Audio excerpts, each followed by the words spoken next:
Es brennt, es brennt.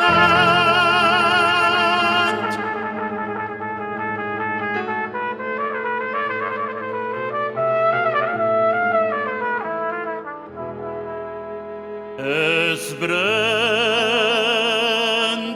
Brüderlach, es brennt. Oi, unser arm Städtel Nebuch brennt. Beise binden mit Fragosen, Reisen brechen und zu blosen. Starker noch die wilde Flammen, als herum schon brennt. Und ihr steht und kickt so sich mit verleihter Hand. Und ihr steht und kickt so sich unsere Städtel brennt.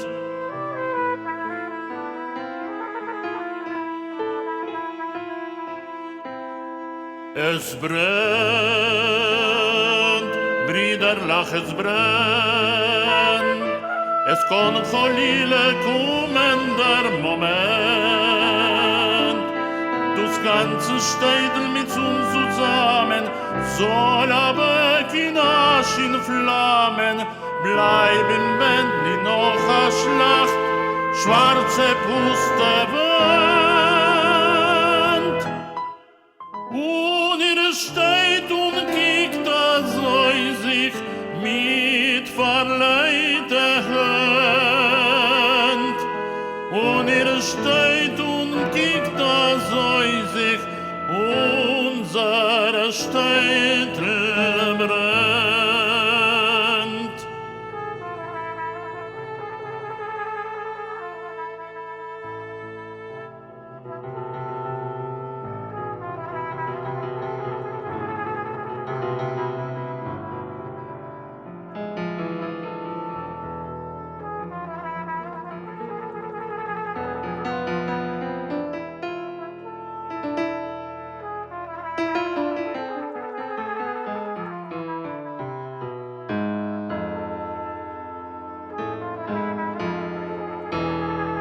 Es brennt,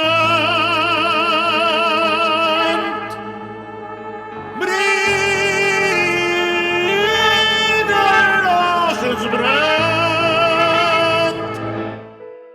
Die Hilfe ist nur in euch allein gebrannt. Ob du Städtel ist euch Feier, nimm die Keilim, lösch dein Feier, lösch mit euer eigen Blut, weißt du's ihr nur kenn. Und ihr steht und kickt so sich mit verleihter Hand. Und ihr steht und kickt so sich unser Städtel brennt. Es brennt! Es brennt! Es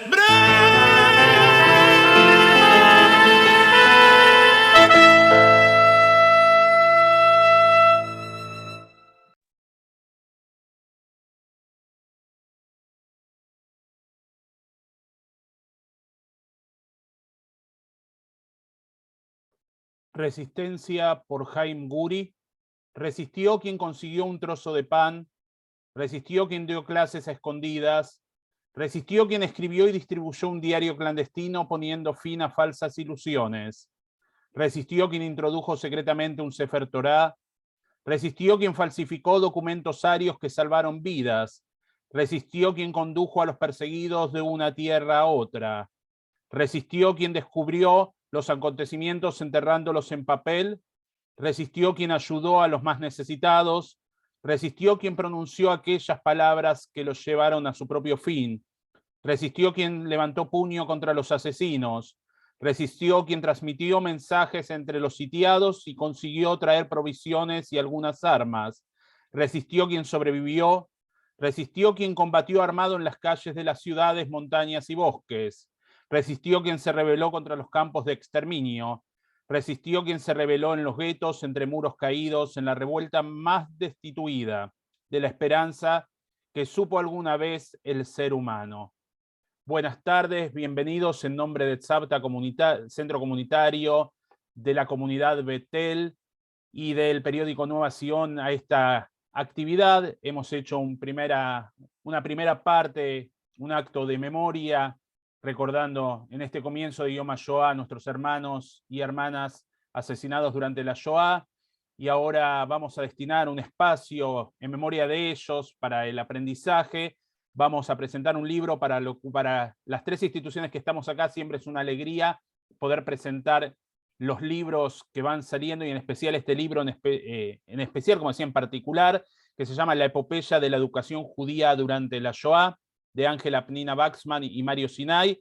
Voy a presentarlos a ellos formalmente, les doy el agradecimiento por estar acá. Mario está conectado desde Cracovia, siendo las 12 de la noche en Polonia, para mañana ir a hacer la Marcha por la Vida, ya nos va a contar un poquito. Pnina desde acá de Buenos Aires, pero ambos con mucha dedicación, y la verdad es un honor recibirlos en nombre de Tzavta, Betel y Nueva Sion.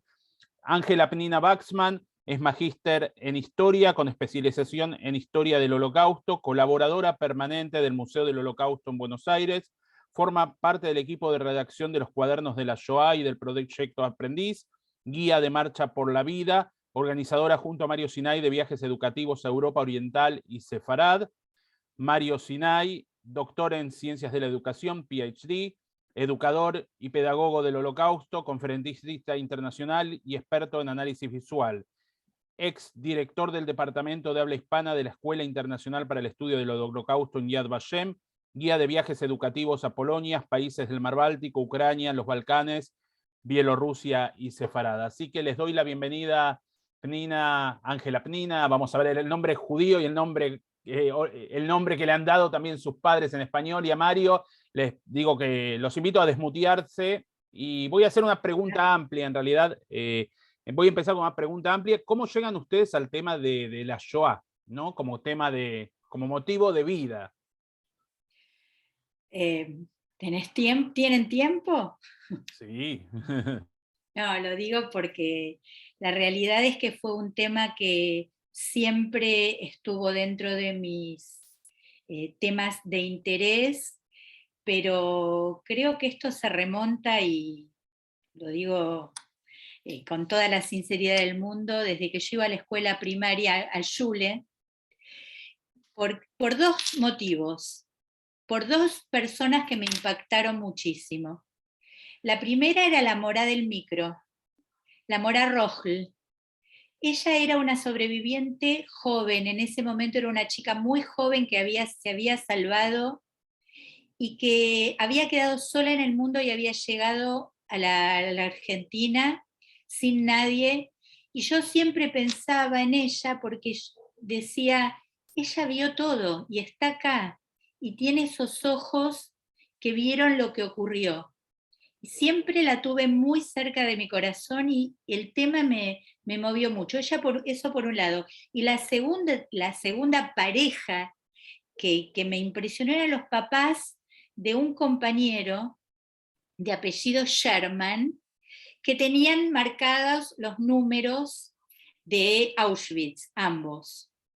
Y cada acto de Yom HaShoah que se realizaba en la escuela, ellos venían y contaban su experiencia, y también esas dos imágenes, la de Rojl y los papás de mi compañero, fueron los que siempre quedaron en mi mente y me llevaron a seguir buscando, a seguir investigando y a empezar a investigar ya desde más grande, desde la historia, lo que fue la Shoah.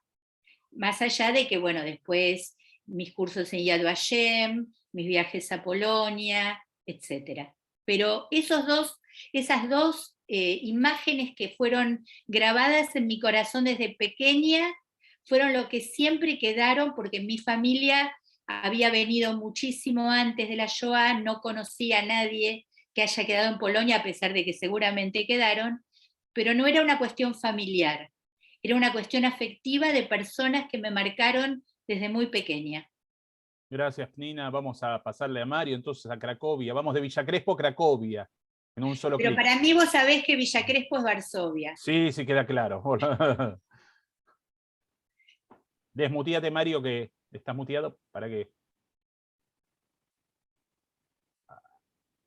Ahí Ok, está. ¿ahora sí? Sí, sí, ahora sí. ¿Ahora sí? Bueno, primero buenas noches a todos. Ante todo, gracias por supuesto a Tzafta y a Nueva Sion, a la comunidad de Betel. Enrique, a ti personalmente, y un placer, Pina, estar contigo. Yo tengo ambos abuelos salidos de Europa, salidos de la Polonia. Hoy ambos no son Polonia, pero ambos eran Polonia. Por un lado, los paternos de la zona de Litvak, de los Litvakim de Grodno, y por otro lado, Galicianin de Lvov.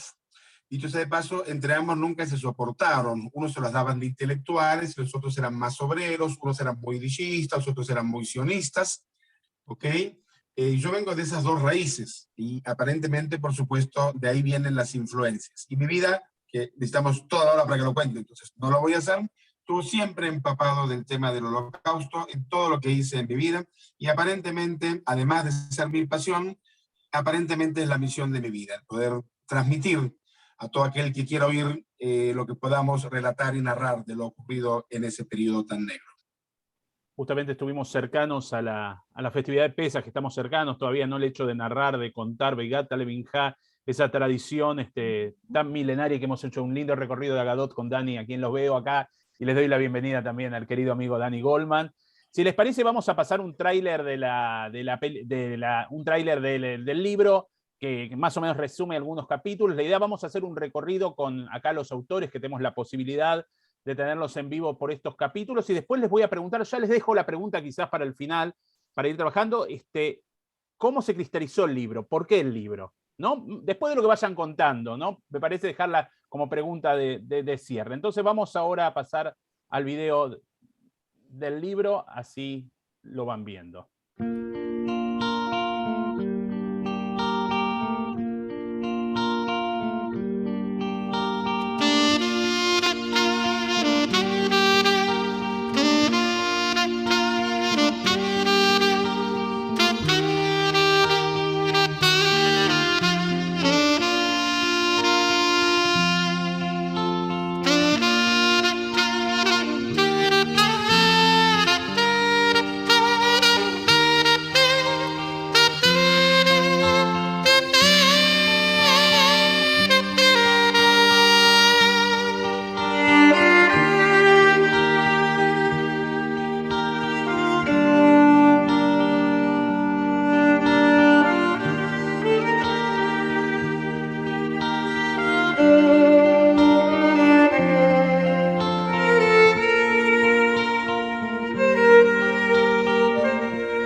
de cierta manera pensaba que este video es un nutritivo menú de lo que vamos a vivir en estos momentos, ¿no? Para nutrir nuestra memoria. El pueblo judío tiene más memoria que historia, ¿no? Y bueno, estamos en un ejercicio de la memoria. Mario, creo que vos presentás el primer capítulo, así que Penina, si podés compartir también la presentación, cualquier cuestión técnica lo vamos viendo, pero esperemos, podés compartir ahí pantalla.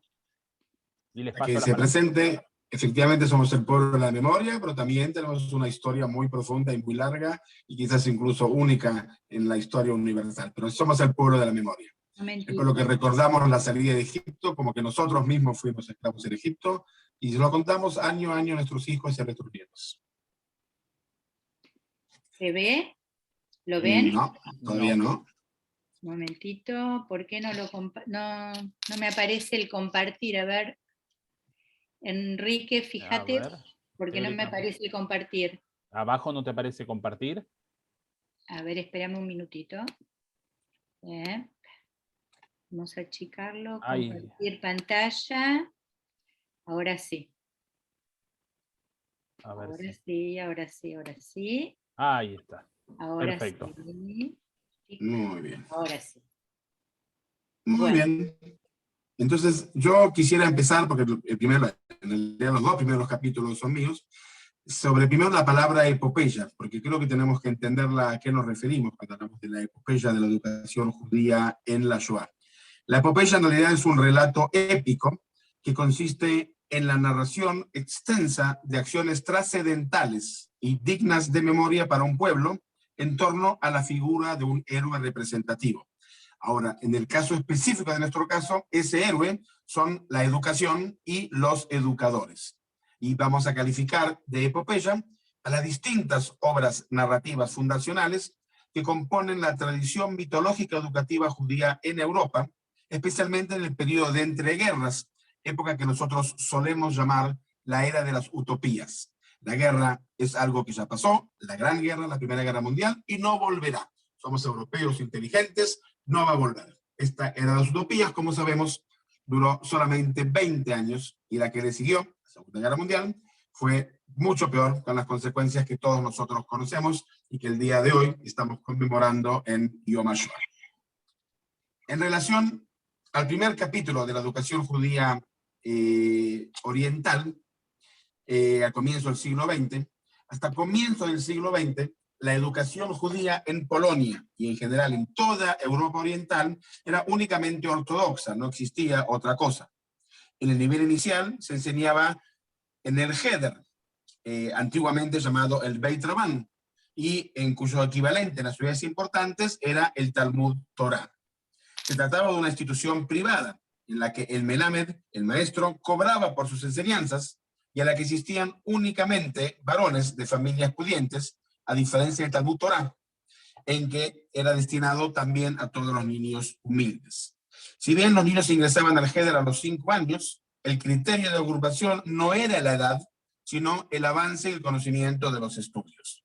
Y se enseñaba básicamente religión, rezos, Torah, Mishnah y Gemara. Como no había libros ni cuadernos para todos, la enseñanza se efectuaba a través de la memorización de los textos, muy poco pedagógico. En el nivel de la enseñanza secundaria, siempre dentro del judaísmo ortodoxo, se encontraba la yeshiva, que era el centro de los estudios de la Torá y del Talmud, y a la que también se conoce como Escuela Académica Talmúdica, que generalmente estaba dirigida a varones. En cuanto a las niñas, hay poca evidencia de la existencia de una educación adecuada y ordenada. La respuesta más comúnmente recomendaba en los círculos conversadores era tratar de impartirles buenos modales y reducir sus estudios seculares tanto como fuera posible. En especial, recibían instrucción de sus madres sobre los roles y las mitzvot, o sea, los preceptos que una niña debía de cumplir, una joven debía de cumplir. Con la entrada ya del siglo XIX, comienza un proceso de secularización y diversificación en el sistema escolar, influenciado por los grandes imperios Rusia, Prusia y el Imperio Austrohúngaro. En 1781, esto es muy importante, José II había promulgado medidas para llevar a cabo la igualdad de los judíos permitiendo el acceso de los judíos a las universidades. Y se dicta el Edicto de Tolerancia del 1732, que prohibió, por otra parte, el uso del hebreo en los colegios del imperio y fomentó la inclusión de las escuelas religiosas, de una educación laica y en alemán, según el modelo de otras escuelas del Estado, a fin de promocionar la convivencia de los judíos con la población gentil. A partir de este momento, comenzó el estudio de materias generales, hebreo, historia judía, y se abrieron espacios de estudios para las mujeres, y así llegamos al siglo XX. En el siglo XX, en la era de las utopías, las 7 redes educativas judías más importantes de Europa Oriental fueron la Tarbut, la Tishu, la Sichko, la Yavne, Joref, Beit Yaakov, la Ort y la Shulkult.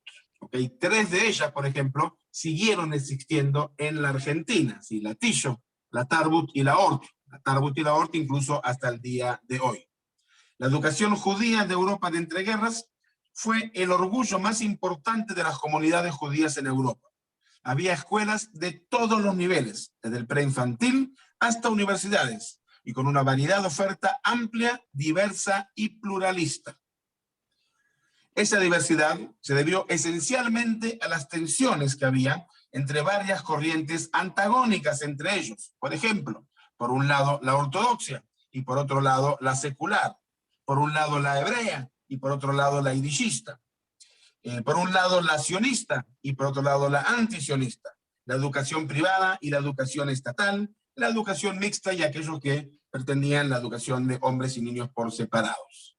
Y justamente fueron intelectuales judíos modernos, idishistas y muy politizados, que crearon en 1921 la Tisha, que son siglos de la Organización Central Escolar Judía, la red de 120 escuelas elementales, 26 kindergartens y 3 secundarios centradas en la cultura nacional secular yiddish en la diáspora. Y a la par, por el otro lado, también fueron intelectuales seculares sionistas, quienes crearon la red de las escuelas laicas Tarbut, basándose en el idioma hebreo, la cual enseñaban en 1935 a 37.000 alumnos de nivel primario y secundario, mayoritariamente en la zona de Lituania.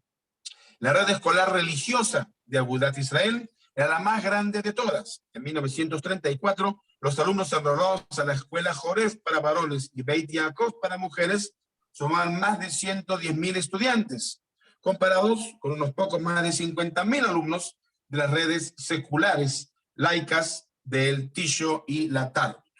De todos modos, esa divergencia fortaleció el mundo judío y le otorgaron un pluralismo cultural y espiritual que les permitió sobreponerse a las corrientes asimilatorias. Las instituciones educativas judías eran en su gran mayoría privadas y no contaban con el apoyo financiero del Estado. Las diversas corrientes de los distintos partidos políticos apoyaban y financiaban las instituciones educativas, cada uno la suya y la de su corriente. Y muchos padres que no podían cumplir con el deseo de que sus hijos tuvieran una educación judía formal, debieron enviar a sus hijos al sistema estatal, ya que era gratuito. O sea, lo más importante que tenía una comunidad judía era su sinagoga, su rabino, por supuesto su comunidad, su cementerio judío, pero por sobre todo eso, el sistema educativo. Argentina durante muchos años tuvo un sistema educativo impresionante y el más grande de Sudamérica. Y el más importante también y el más variado de Sudamérica, que sigue en pie hasta hoy en día. Y los orígenes de la educación judía en la Argentina son las raíces que vienen de allí, del continente europeo, porque fueron los que vinieron de allí los que crearon estas redes educativas también en la Argentina. Esto es el primer capítulo, una síntesis muy cortita, hay mucho más en el libro, de lo que fue la epopeya de la educación judía en Europa en el siglo XX, antes de la Shoah. Sigo yo, Prina, con el segundo capítulo, va a ser muy cortito. El segundo capítulo, te toca a vos. Sí, claro. ¿Cómo? Muy bien. Sí, El segundo capítulo habla de los estudiantes judíos universitarios en Polonia. ¿ok? Y hay dos eventos críticos que son los que quiero mencionar ambos. Dicho sea paso, la foto que estamos viendo acá, que son muy importantes, son la Casa de los Estudiantes, ¿ok? A la izquierda la de Varsovia y a la derecha la de Cracovia, que el viernes voy a llevar a mi grupo a que la vean porque todavía está. O sea que si ustedes ven estos dos edificios, que eran centros estudiantiles donde vivían los estudiantes judíos que no vivían en la ciudad, ¿ok? Podemos imaginarnos también el poder de una comunidad, de tener edificios así para poder ayudar a los estudiantes judíos. Dos eventos marcaron el periodo de las utopías, ¿ok? El primer evento son los números clausus, y el segundo, el banco de guetos, que no tiene nada que ver con los guetos en la Shoah. ¿Ok? El banco de guetos fue una decisión, después si paso un poquito creo que hay algunas que las podemos ver, una decisión de que los judíos deben sentarse en el salón, no pueden sentarse en la parte delantera. Uno más pasa, creo que ahí viene un poquito más, ahí está el número de guetas, las protestas, y aquí ahí está marcado, fíjense aquí está marcado que es judío y que tiene que sentarse, según la ley del banco de guetos, en la parte trasera del salón. Y quiero que sepan que los estudiantes universitarios se rebelaron contra eso, y su rebelión era venir a clase, no perder los estudios, pero pararse en la parte trasera del salón, parados y no sentados. Y la segunda, la voy un poquito para atrás, Prina, por favor, son los números clausus, que hubo en toda Europa Oriental, que aparentemente no era una ley antisemita, pero sí lo era.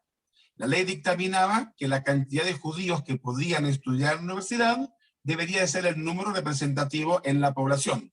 Si los judíos en Polonia éramos 3 millones en una población de 30 millones, pues nos correspondía el 10% de los cupos universitarios. Pero como ustedes saben, la mayoría de los judíos iban a la universidad porque los judíos fue siempre un judío estudioso y un judío culto. Necesitamos mucho más del 10%, y los números estaban limitados solamente al 10% de los cupos universitarios para judíos, cuando en realidad en diversas universidades los judíos eran el 25 y el 30 e incluso el 35% de los alumnos. Hay organizaciones estudiantiles increíbles, que hacían todo tipo de actividades. Un poquito también para atrás vamos a poder ver algunos de ellos, un poquito más, Prina. Aquí vemos diversos grupos universitarios, un poquito más verdaderamente, estaban organizados, como ustedes pueden ver, con vestimentas, con sellos, con trabajos, y tenían una vida activa muy, muy sutil, que también luchaban contra el antisemitismo, que era algo muy presente en todas las universidades. Prina.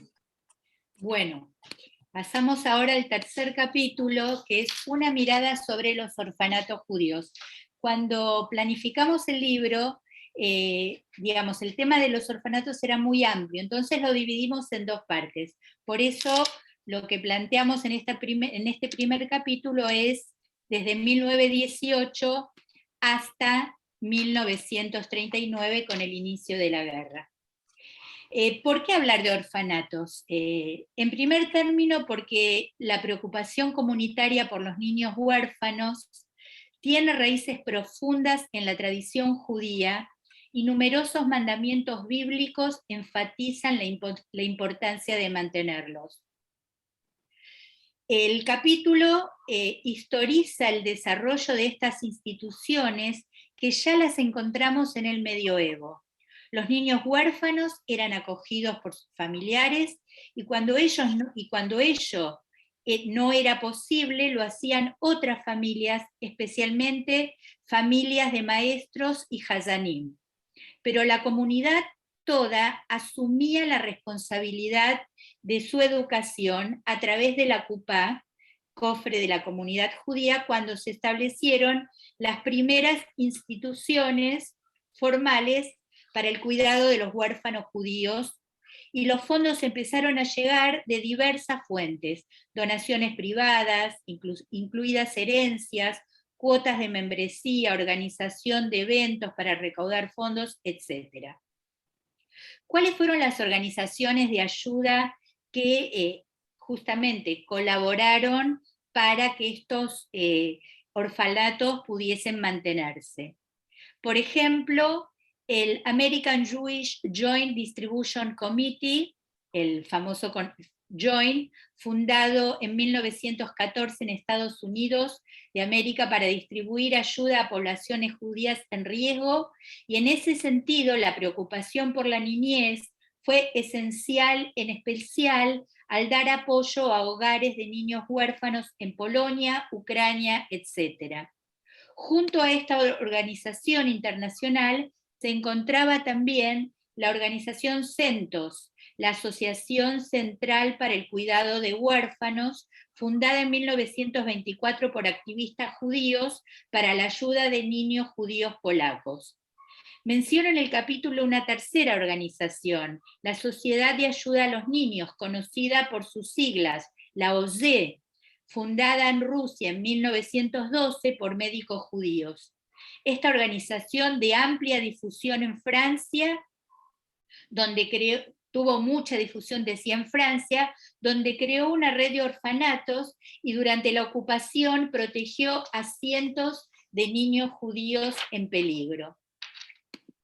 La población que habitaba en los orfanatos era fundamentalmente, y con la finalización de la Primera Guerra Mundial, niños que habían perdido sus padres y que fueron recogidos, ayudados, alimentados y educados por estos centros, pero también niños de familias empobrecidas que no podían mantener a todos sus hijos y por ello los ingresaban a algunos en estas instituciones que les brindaban un bienestar que en las casas no podían obtener. Los ejemplos son muchos. En Polonia, los orfanatos de Varsovia, como el del famoso Janusz Korczak, de la calle Krochmalna, o el de la calle Leszno 127, el orfanato de Lublin, el de Tarnów, los orfanatos de Cracovia, Bursat Yetomim y Rosa Rokova, y no es solo una enumeración de orfanatos los que planteo en el capítulo, sino que cada uno encierra una historia, como por ejemplo el Kinderhaus de Kaunas, o la historia de la imagen que ven aquí de Kathleen Shero, directora del orfanato judío de Pest, o la historia del orfanato Auerbach de Berlín. En estas historias es relevante la gestión educativa de cada uno de los orfanatos antes de la Shoah, la inmensa labor y la ayuda que recibieron para tantos niños que habían quedado en una situación de desamparo, producto de las guerras, la pobreza y la indefensión. Y ahora, ¿me dices una palabra, Penina? Sí, por supuesto. Si me dices una palabra, solamente mencionar que el asunto de los orfanatos en Europa Oriental sigue en pie hasta el día de hoy. Y justamente con esta nueva guerra entre Rusia y Ucrania hemos visto que, gracias a Dios, el Estado de Israel ha logrado desalojar a 3 de los orfanatos de Ucrania, el de Odessa, el de Zitomir y un tercero más, y hoy están todos en Israel, en Jerusalén.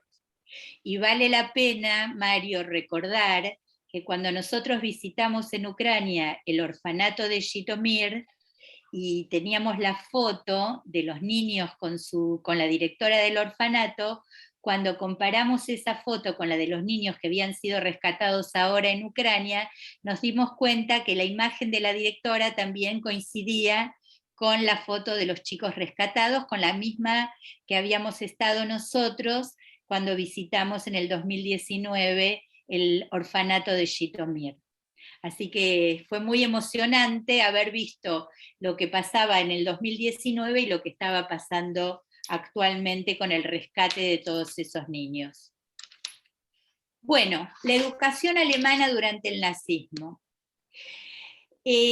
Cuando pensamos este libro, no teníamos muy claro si incluir en el libro un capítulo sobre la educación nazi durante, el periodo de gobierno del nacionalsocialismo en Alemania.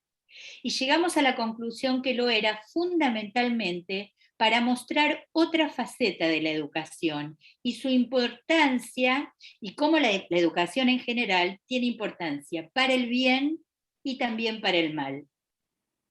Una de las fuentes que utilicé es una joya y es el libro de Gregor Zimmer, que descubrí en español y que era del año 1943. Y me sirvió para comprender desde la mirada de un director de la escuela americana en Berlín cómo estaba estructurada la educación y el adoctrinamiento de los niños y jóvenes alemanes arios. Es por esta razón que puse énfasis en describir la organización, las materias, los materiales educativos y la formación de los docentes como uno de los tópicos centrales. La formación docente fue muy importante y fue muy importante integrarla al libro porque creo que además iluminará de cómo la educación puede moldear las mentes de diversas maneras, los grandes beneficios, pero también los peligros que contiene. La culminación de toda labor educacional del Estado racista consistirá en infiltrar instintiva y racionalmente en los corazones y los cerebros de la juventud que le está confiada la noción de raza. Ningún adolescente, sea varón o mujer, deberá dejar la escuela antes de hallarse plenamente convencido de lo que significa la puridad de la sangre y su necesidad. Adolf Hitler, 1923. A lo largo del capítulo no solo realicé una descripción de todo proceso educativo formal y no formal, sino que un aspecto interesante fue la literatura preparada especialmente para responder a las intenciones del nazismo, no solo en los libros de texto, sino en los libros de lectura recreativa. Es llamativo que el material antisemita específicamente preparado era difundido y a él accedían jóvenes y niños indistintamente. Libros de texto como De la mano de la patria, que enfatizaban la lealtad a Hitler, o libros de cuento como El caniche Pug, El hongo venenoso, y otros donde de manera infantil, y lo digo entre comillas, transmitían la ideología del odio.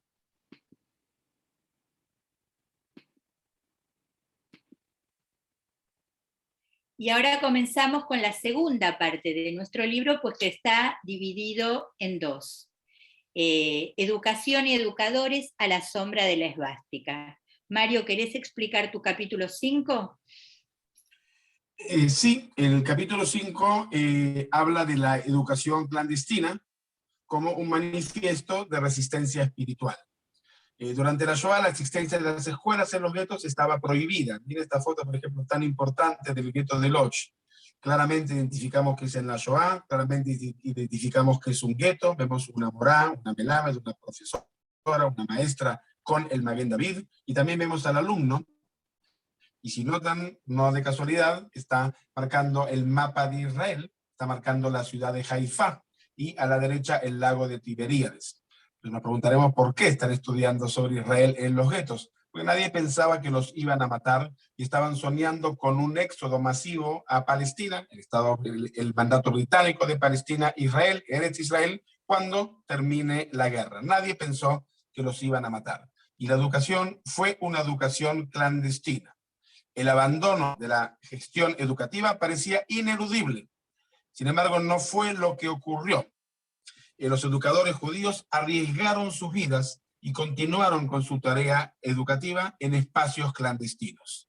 Veían allí su verdadera misión, restaurar cierta estabilidad en sus estudiantes a través de la transmisión de sus conocimientos y valores. Una prueba de esta gestión y de estos esfuerzos de educación clandestina, de ese verdadero manifiesto de resistencia espiritual, lo ofrece el testimonio de Efraim Deckel, quien dirigía una escuela clandestina en el gueto de Shabli, en Lituania. Y cito de su diario: mi función era dirigir la escuela del gueto. Se trataba de una escuela única en su género.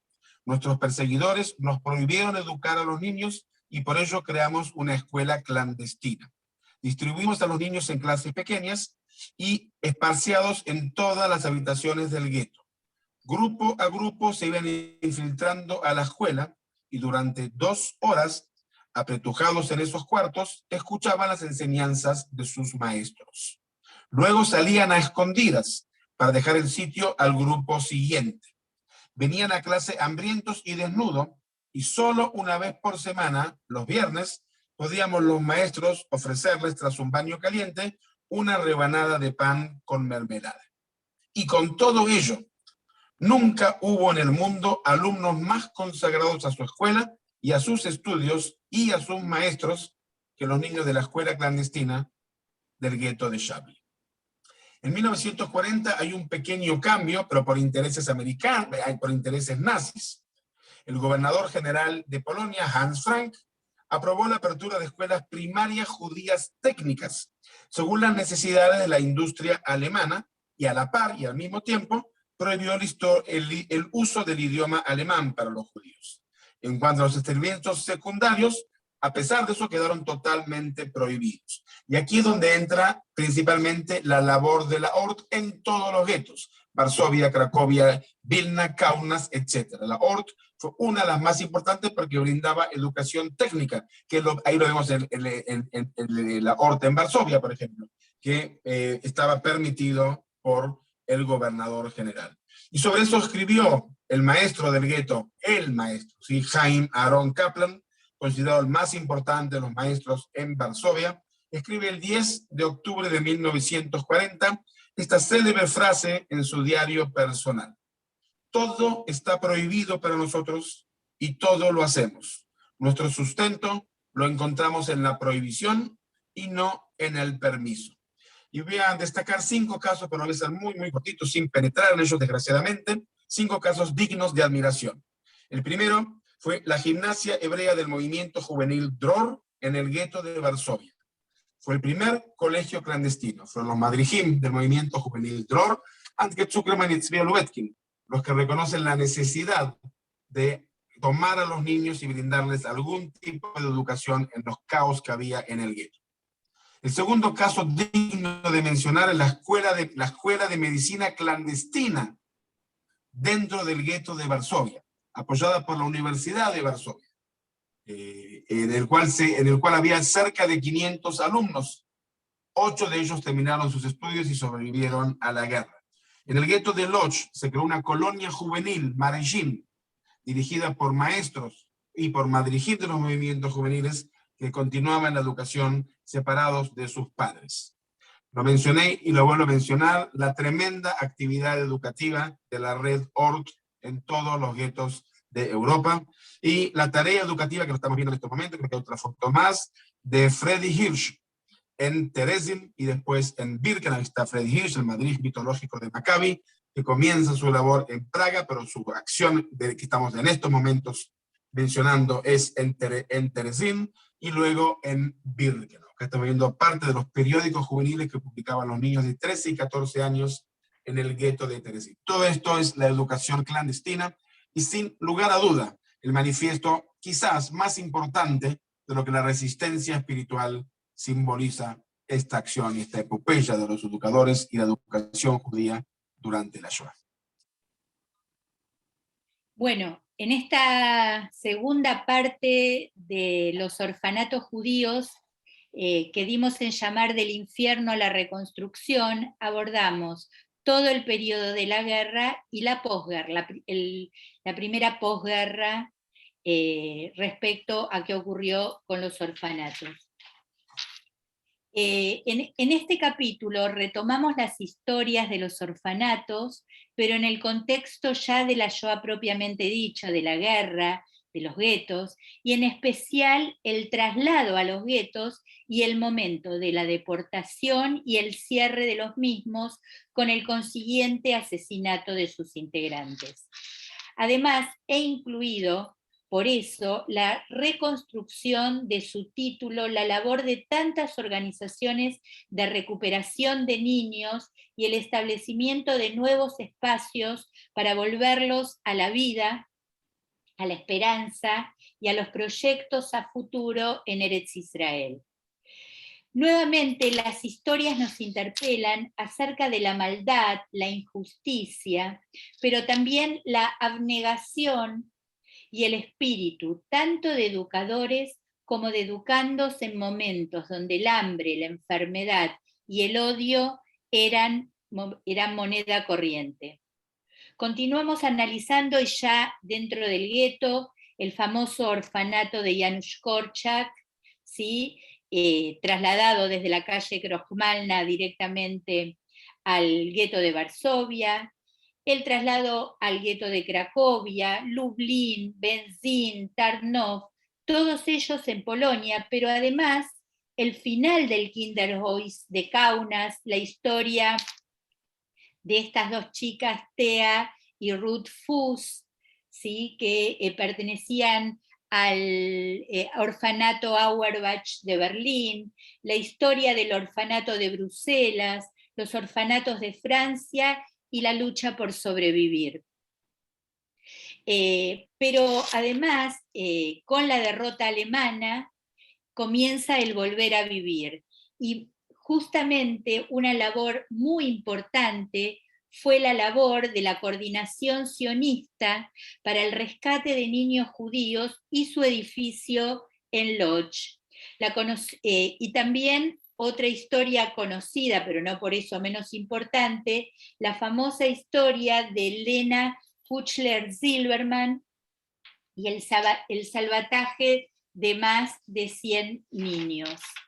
Las historias de Franziska Oliva y Luba Blum y su orfanato de Otwock en Polonia de la posguerra, la casa de los niños de Avigliana de Italia, y terminando este capítulo, que a mí me ha emocionado al encontrarlo y al leerlo, y lo pude volcar, son 3 historias, 2 de ellas relacionadas con el Shema Israel para encontrar niños, y el relato de una querida amiga, y que muchos de ustedes seguramente conocen, Aida Ender, sobre su experiencia en el orfanato de Bruselas en la posguerra. Cierro este capítulo con la siguiente frase, que considero concentra toda la idea que plasmé en él. El restablecimiento de sus sonrisas y la posibilidad de que hayan vuelto a creer en el futuro es la enseñanza de que debemos conocer, comprender y recordar. Y ahora sigo yo con un capítulo que para mí es entrañable, porque además es un tema que con el que trabajo mucho, que he investigado durante muchos años, y digamos, a pesar del hecho de que trabajo con los diarios, en general, lo que hice en la investigación para el capítulo fue bucear no solo en la lectura general del diario, sino involucrarme específicamente en la parte del relato de quienes lo escribieron educativo. Es decir, ustedes saben que el diario tiene la característica de ser algo escrito en tiempo real, y que quienes lo escribían obviamente no sabían lo que iba a pasar posteriormente. Por lo tanto, los relatos que los chicos y los adolescentes hacen en los diarios, de alguna manera nos muestran cuál era su vínculo con la educación, ¿sí? Y esto es muy, muy importante, porque nos lleva a reflexionar acerca de lo que ocurrió. Por ejemplo, leer las reflexiones de 3 niños de Bélgica y Holanda, Anna Frank, Carrie Ulrich y Moshe Finkler, quienes relatan, por ejemplo, qué les pasó a ellos cuando los obligaron a dejar la escuela pública y tener que ir a la escuela judía. Obviamente ninguno de ellos se conocía. Sin embargo, los 3 relatan lo mismo. El pesar que significó abandonar la escuela pública en 1941, y además tener que ir a la escuela judía, que obviamente estaban muy bien y les gustaba, pero habían tenido que abandonar su vida anterior. Lo relata cada uno por separado y eso también es increíble porque cuentan lo mismo. Otras historias, como las de Rivka Lipchitz, que escribe en el gueto de Lodz, Rutka en Benzín, Itzhok Rudashevsky en Vilna, Mary Berg en Varsovia, y cómo en mayor o menor medida describen sus experiencias de estudiar en la clandestinidad del gueto, que nos impulsa a valorar más y más el proceso educativo por el que atravesaron. Y además me quedó grabada esta frase de Itzhok Rudashevsky: espero la hora de ir al colegio. También ahí hace frío, pero pareciera que menos. Otras voces que se inician con alegría son la de Renia Spiegel de Polonia o Eva Heyman de Budapest, y que van poco a poco perdiendo la frescura y la desesperación que las asalta. David Rubinovich, en una aldea polaca, añora su escolaridad prohibida. Peter Ginz, en Praga, se asombra cómo de a poco sus profesores judíos van siendo convocados para la deportación. Ellen Baird, en Francia, alumna de la Sorbonne, también va modificando su vida. Egon Redlich, desde Terezín, un maestro y madrij de alma, no claudica en su objetivo hasta el final. Tamara Weiss-Lasserson, activa madrija y docente en el gueto de Kaunas, y Helga Weiss, probablemente discípula de Gon en Terezín, desplegando sus aptitudes artísticas. Finalmente, Abba Geffen, escapado desde Kaunas y escondido durante los años siniestros de la solución final, escribe su diario en hebreo como un símbolo de supervivencia. No todos sobrevivieron, y también el relato de la aparición de sus diarios encontrados fortuitamente, legados o rescatados, incluyo en el capítulo. Y aquellos que sobrevivieron, sus historias de vida posteriores.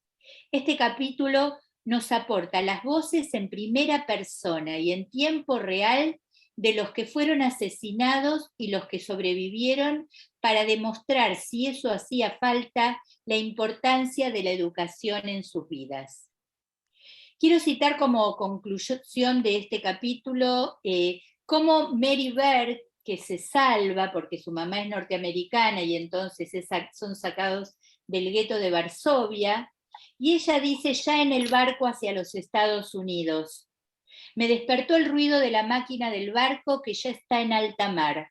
Subo al puente y respiro a todo pulmón en medio del azul infinito. El mundo ensangrentado de Europa está a mis espaldas. El sentimiento de libertad casi me corta la respiración. Y por último, Helga Weiss, que también sobrevive a Auschwitz, escribe en su diario, al finalizarlo: el andén de la estación Wilson. El reloj señala las 9 menos cuarto. Estoy de pie junto a la ventana. Por las mejillas me caen grandes lágrimas calientes, lágrimas de alegría y felicidad.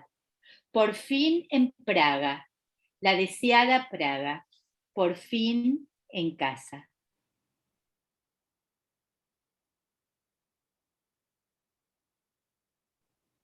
Y ahora, aquí están todos los diarios que incluimos, a modo de epílogo, los 2 últimos capítulos. Mario, el capítulo 8.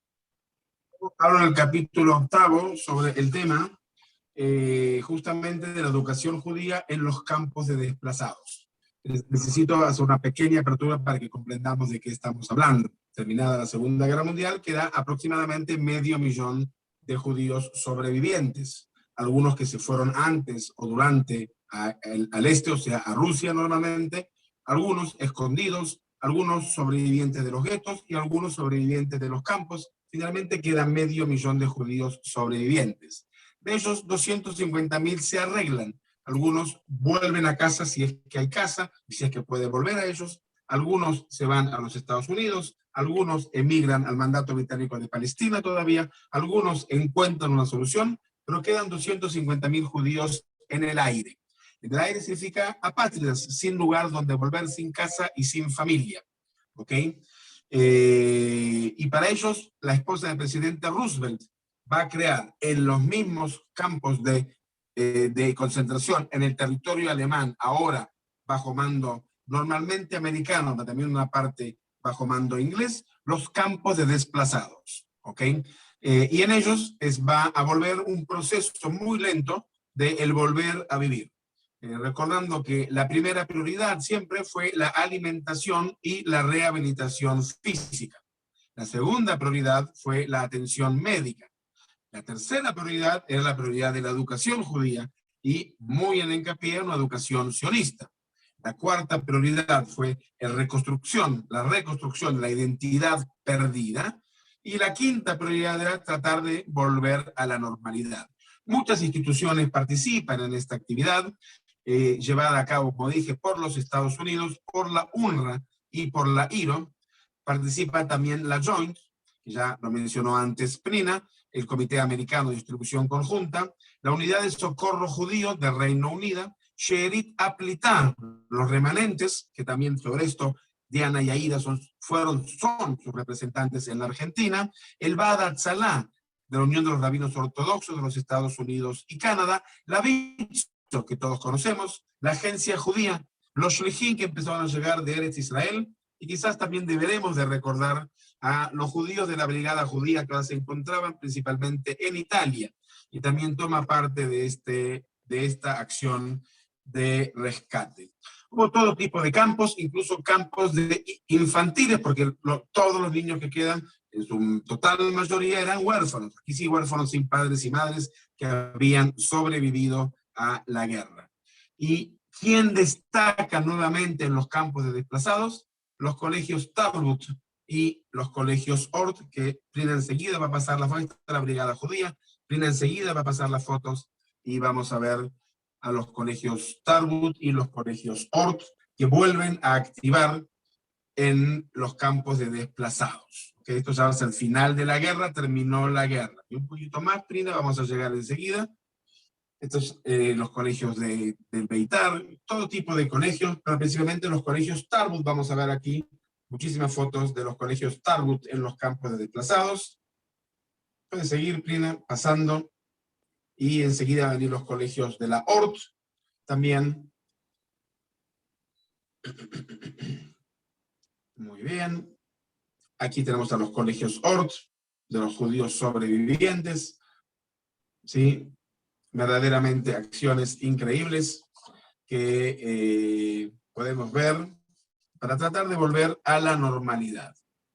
Y mientras Prina sigue pasando las fotos y estando en Yom HaShoah, una frase que no es mía y la he escuchado muchas veces y me la han presentado a mí en una de las marchas de la Marcha por la Vida Argentina, una frase que dice: dispersaron nuestras cenizas en la tierra y no sabían que éramos semillas. Esta foto de Jalón Subito, que con esto voy a terminar, esta foto quizá más que ninguna otra representa el triunfo espiritual. Y dice lo siguiente: lo que vemos acá es un grupo de niños abajo y arriba de sus madrijim. Los madrijim son madrijim de 4 movimientos antagónicos: Bnei Akiva, Shomer HaTzair, Anoar HaTzioni y Shomer HaTzair. 4 movimientos antagónicos. Lo que tienen en común tanto los Hamijim como los Madrijim es que habían sido testigos oculares con sus propios ojos del asesinato de sus familias. Por eso los americanos hacen algo que nunca se hizo en la historia, que es tomar testimonio a los niños que habían sido testigos oculares del asesinato de su familia. Hay 602 testimonios en los archivos de Yad Vashem. Y esto es uno de los grupitos del campo de desplazados de Ishu. Y antes de sacarse lo que hoy llamaríamos el selfie, o la foto grupal, la tercera de la izquierda a la derecha, la Madrijot, arriba de Bnei Akiva, Sara, pide traer la pancarta de Afta le reja Kamoj, llamarás a tu prójimo como a ti mismo. Y después de que se sacan la foto, la selfie, el chico que está abajo, Israel, abajo a la derecha, recostado, de Beitar, si fijan el sombrero, es el sombrero típico de Beitar, y dicho sea de paso, arriba, el segundo de la derecha parado, es su hermano. Si ustedes miran bien la foto, van a ver que es la misma cara, ¿okay? Que ella era Madrid de Beitar, ¿okay? Y era muy joven, ya era Madrid también de Beitar con sus 16 años. Y este chico, Surel, el de abajo, el que está recostado a la derecha, es aquel que hace esas preguntas medias complicadas. Estos chicos a veces lo queremos mucho, a veces no los podemos soportar, y él hace 3 preguntas, no una, no 2, sino 3. Y cuando sacan la foto, la primera pregunta a sus madrijim, Beafta le reja camoja, y amarás a tu prójimo como a ti mismo. Y los madrijim responden, Beafta le reja camoja. Pero Israel insiste, a todos. Y los madrijim responden, Beafta le reja camoja, y amarás a tu prójimo como a ti mismo. Pero Surel insiste con la tercera pregunta. Y a los alemanes que mataron a mi mamá y a mi papá, y a mi abuelo y a mi abuela, y a mi tío y a mi tía, y a mi hermano mayor con el bebé en los brazos también. Y los madrijim responden, Beafta le reja camoja. Esta es la esencia. Este es el triunfo espiritual. Físicamente nos destruyeron, pero no destruyeron al pueblo de Israel. Repito la frase que mencioné antes, dispersaron nuestras cenizas en la tierra, pero no sabían que éramos semillas. Y el último capítulo es el capítulo que sintetiza de alguna manera todo el trabajo que realizamos, y es el de los maestros a los que le di como nombre un destello de luz, porque realmente iluminaron el camino de sus alumnos. Y como somos educadores, por eso este capítulo es a modo de homenaje y nos impacta directamente. De los cientos de historias de vida de docentes sobre las que investigué, y dado el límite de espacio que tenía, fue difícil elegir cuáles incluir en el libro, ya que todas eran historias relevantes, importantes, y todos merecían un lugar, un espacio en el libro, en este capítulo de homenaje. Todos ellos vivieron para la educación. Algunos sobrevivieron y continuaron con su labor, y los que fueron asesinados hasta último momento, su último aliento, demostraron la importancia que en sus vidas tuvo su ser docente, ya que no abandonaron a sus alumnos. Elegí hombres y mujeres que lucharon por sus ideales junto a sus alumnos, y sus historias de vida merecen ser contadas porque no todas son conocidas. En realidad, yo las fui conociendo durante la investigación y quedé profundamente impresionada por el valor y los principios éticos que tenían. Afortunadamente, algunos sobrevivieron y continuaron con su labor, pero la mayoría no. Estas son historias de amor a la educación, pero fundamentalmente amor a sus alumnos, y por eso merecen ser contadas. Directores de escuela, maestras de artes, docentes de alumnos con necesidades especiales, tanto en Europa del Este como en Europa Central y Occidental. Cada historia de vida es un universo en sí mismo. Y finalmente menciono a algunos de aquellos que no incluí, y a los docentes no judíos que salvaron a sus alumnos en actos de valor y heroísmo que quedarán para el futuro. Quiero decir que me fue muy difícil seleccionar a quienes incluir y a quienes no. Y siento que quedé en falta al no incluir, como digo bien, a los maestros no judíos que salvaron a sus alumnos judíos, y a tantos otros que no pude incluir. Bueno, en definitiva, este es el contenido. Aquí, por ejemplo, Haim Kaplan y sus niños no lo incluí, por eso concluyo esta presentación con su imagen y con la imagen de sus queridos alumnos. Bueno,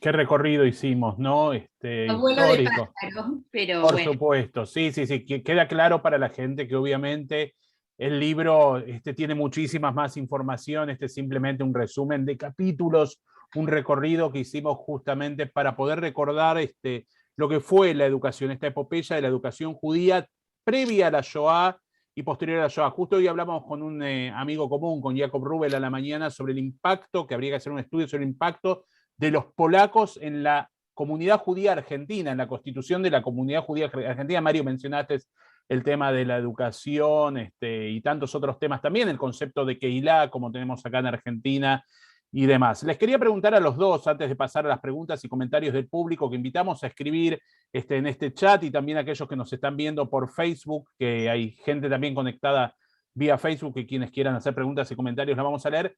¿Qué fue el hallazgo en esta investigación que más le llamó la atención a cada uno? Un poco, Penina, lo dijiste ahora, pero quizás puntualizar un poquito más. Mario, ¿querés empezar vos? Por todos, si me repite la pregunta. ¿Qué fue de la investigación de este libro, en la escritura de este libro, lo que más te llamó la atención? ¿Una cuestión puntual, algún personaje, alguna situación? En realidad son muchas cosas, pero el capítulo que a mí más me impacta es el capítulo de la educación clandestina. O sea, cómo arriesgaron su vida los maestros por seguir educando.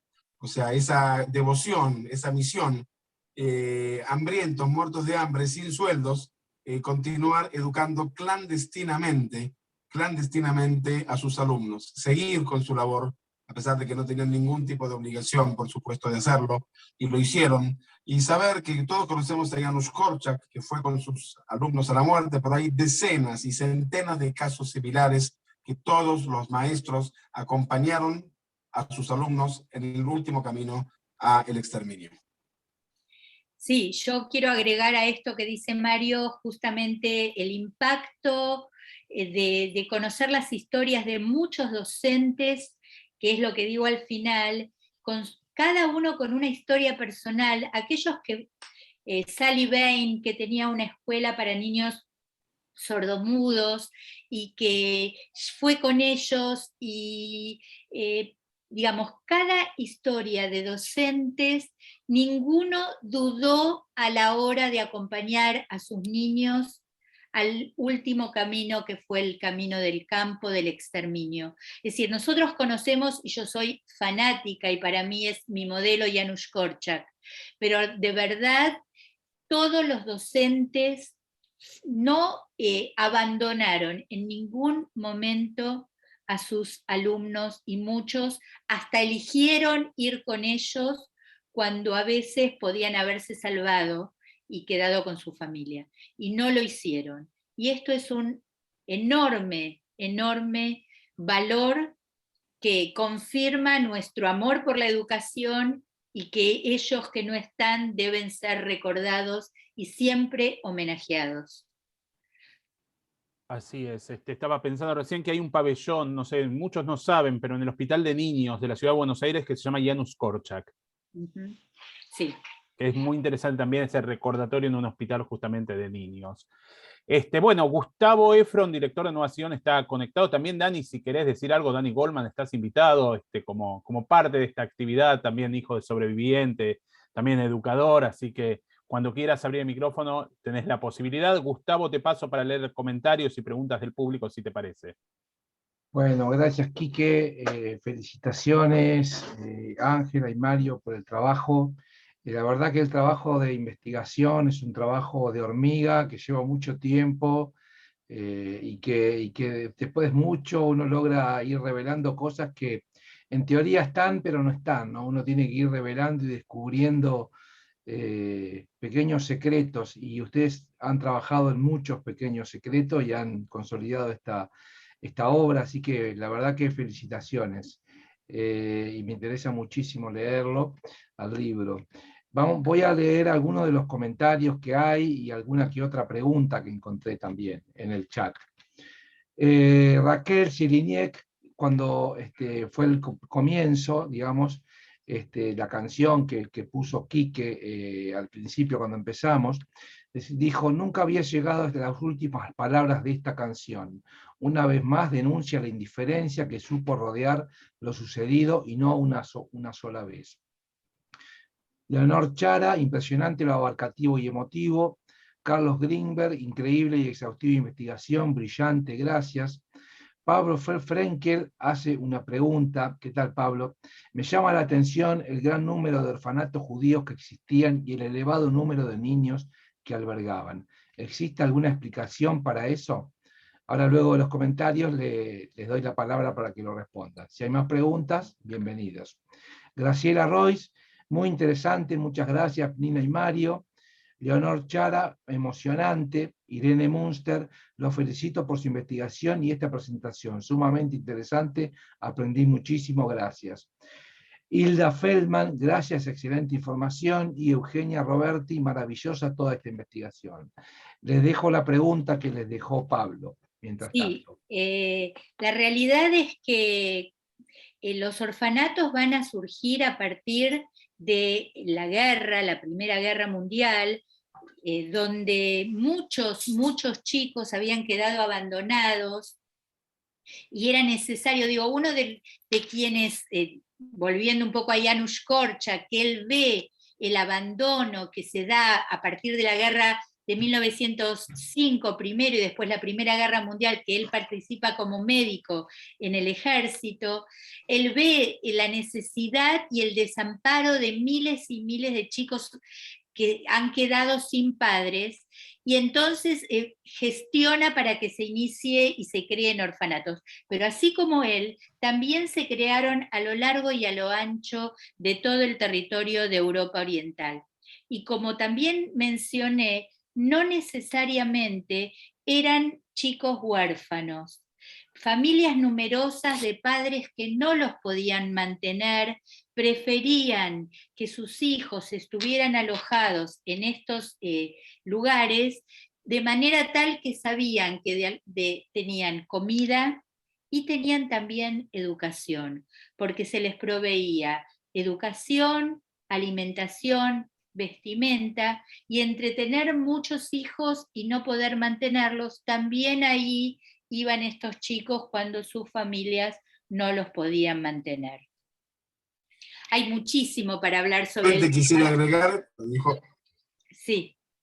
Lo dijo claramente Pnina, pero quiero agregar, tal cual ella lo dijo, de que el criterio no es el criterio que conocemos nosotros, no necesariamente huérfanos de padre y madre, sino mayormente que los padres no los podían mantener exactamente como lo dijo Pnina. Y por el otro lado, era el orgullo de la comunidad. No existía comunidad grande que no tenga un orfanato, y en muchos casos muchos orfanatos. En Varsovia habían más de 15 orfanatos, en Cracovia habían 4 orfanatos, ¿okay? Es un asunto de solidaridad por un lado y de caridad por otro lado, porque fue el pilar del mundo judío, basado en el principio Kol Israel Arevim, es decir, todos somos garantes los unos por los otros, y especialmente el mantener el futuro del pueblo judío, que son los niños. El hecho de ser huérfano, sin padres o sin que los padres los puedan ayudar, es justamente la misión de la comunidad judía, el mantenerlos, y solo mantenerlos, que al día de hoy, por ejemplo, incluso existe un orfanato en México, y que existió también un orfanato judío en la Argentina. Tal cual. Varios orfanatos judíos en la Argentina. Sí, sí. Hay un par de comentarios más y una pregunta. Silvia Glickman, gracias. Mario y Ángela, siempre da gusto escucharlo, lo felicito. Eugenia Roberti, gracias, mis felicitaciones. Y Angélica Cid, precisamente desde México, les pregunta, ¿cómo es la vida actual de los descendientes de los niños rescatados? Saludos. Bueno, por ejemplo, los que uno conoce, yo conozco varios niños en la Argentina y que han pasado por orfanatos. Hay una historia muy interesante, que es la historia de Rosa Rottenberg, que es una sobreviviente, que su padre la encuentra en un orfanato después de la guerra, y la descubre cuando él sabía el nombre que le habían puesto en polaco, y la descubre y sabe que está ahí, cuando va a buscarla y le dicen tal niño está en el orfanato, y la directora le dice sí, está. Bueno, yo soy el papá. Y yo ¿cómo sé que usted es el papá? Muéstreme un documento, muéstreme algo que sea, digamos, que confirme que usted es el papá.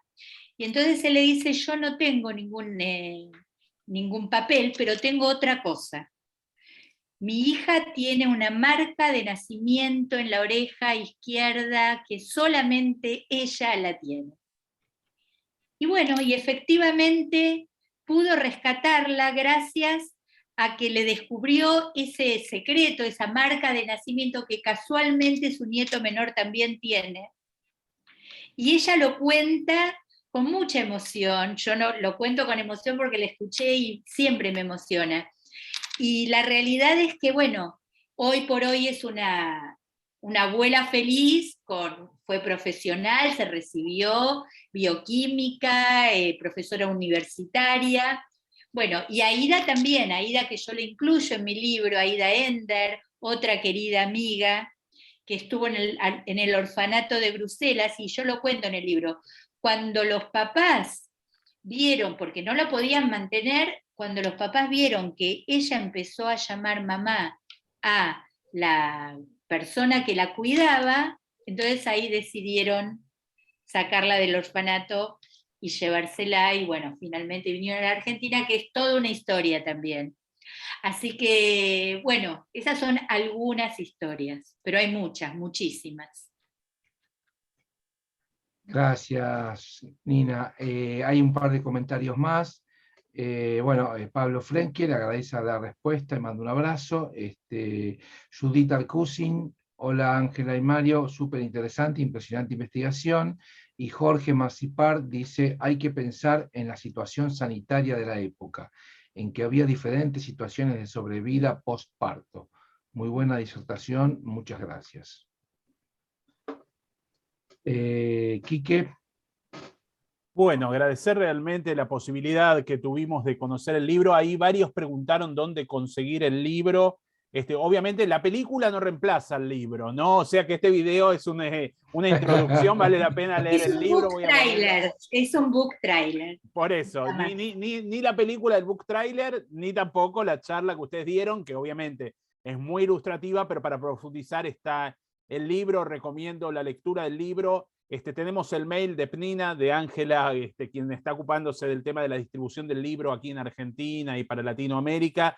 Escriban el mail, doy tiempo para que anoten el mail porque después se cierra el chat para que puedan acceder al mail. Para nosotros es un placer haberlos tenido, Ángela, Pnina y Mario. Gracias. Acá, porque realmente emociona el trabajo que ustedes hicieron, a nosotros que intentamos rescatar siempre la cultura y la producción cultural judía, que es constante, ¿no? Esto que hablaba que la historia, como decía Ben Gurión, la historia no está detrás nuestro, sino que forma parte de nuestro ser. Y veo que Dani Goldman levantó la mano. Estás muy tecnológico, Dani, te desmuteaste, sí, así que te paso la palabra. Al final, antes de que termine el partido, ¿no?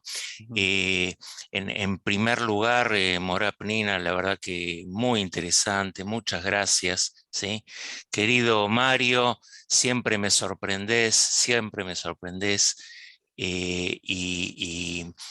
cuando uno utiliza, ¿sí?, el concepto o la idea de muy interesante, esencialmente la acepción de lo interesante tiene que ver con el despertar el interés, ¿no? Despertar interés, ¿sí? Y yo creo que el encuentro de hoy tiene que ver con justamente una suerte de disparador, ¿sí?, para que cada uno de los que hemos participado, hemos escuchado, ¿sí?, sigamos buscando, investigando, mirando. Y una de las cosas, sí, que a mí me conmueve mucho es, como decía la Morá Pnina, aquello que tiene que ver con Janusz Korczak, ¿no?, que en definitiva se transformó en un modelo, en un paradigma. Y creo que uno de los elementos educativos interesantes se presenta alrededor de los dilemas, ¿no? uno de los... yo recuerdo haber leído el libro, si yo volviera a ser niño, después leí una biografía de Korczak, ¿sí? Que se llama Un mundo lleno de estrellas, lo leí en la adolescencia. Pero hace algunos años atrás, ya debe ser como 20 años más o menos, vi una película que le hizo Vajda, ¿sí? el famoso director, y él presenta ahí un dilema muy, muy fuerte, ¿no?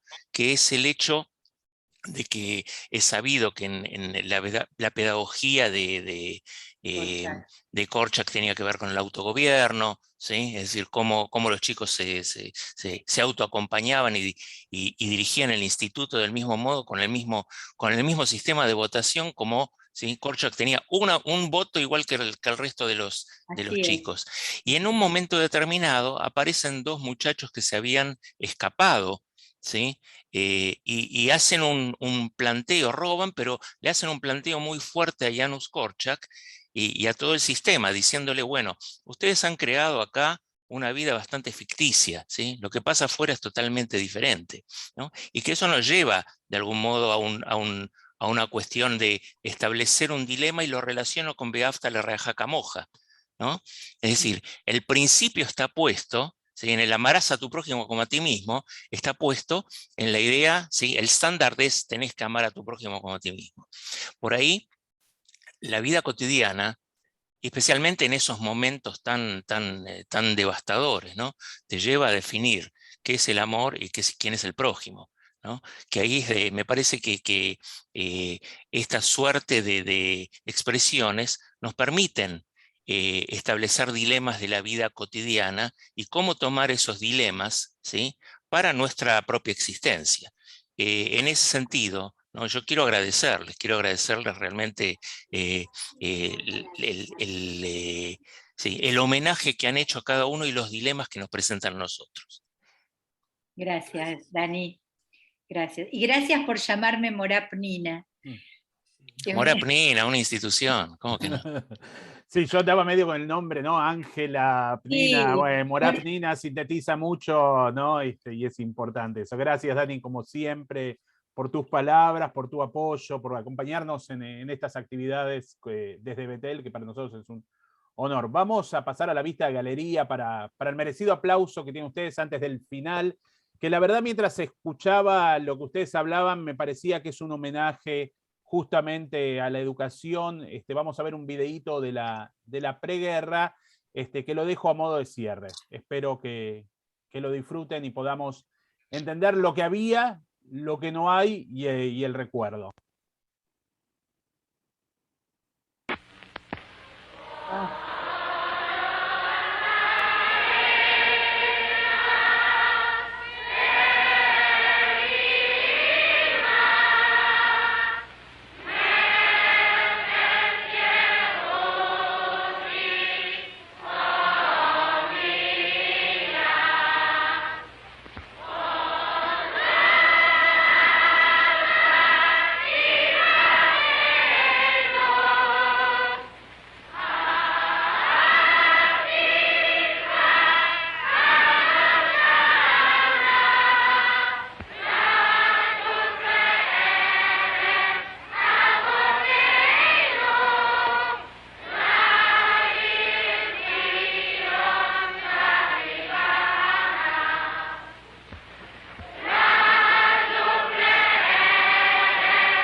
Niños de una escuela judía antes de la guerra cantando el Atikva con algunas modificaciones de las palabras y bueno, la esperanza que este Día Yom HaShoah que comienza hoy, podamos ejercer la memoria de manera colectiva, como lo hicimos ahora, de manera individual, y realmente podamos tener el compromiso primero con el no olvido por los 6 millones de hermanos y hermanas asesinadas, y también contra todo tipo de injusticias. Queremos darles las gracias nuevamente a nuestros expositores, a la Mora Pnina, a Mario Sinai, agradecer la presencia de cada uno de ustedes y nos vemos en próximas actividades.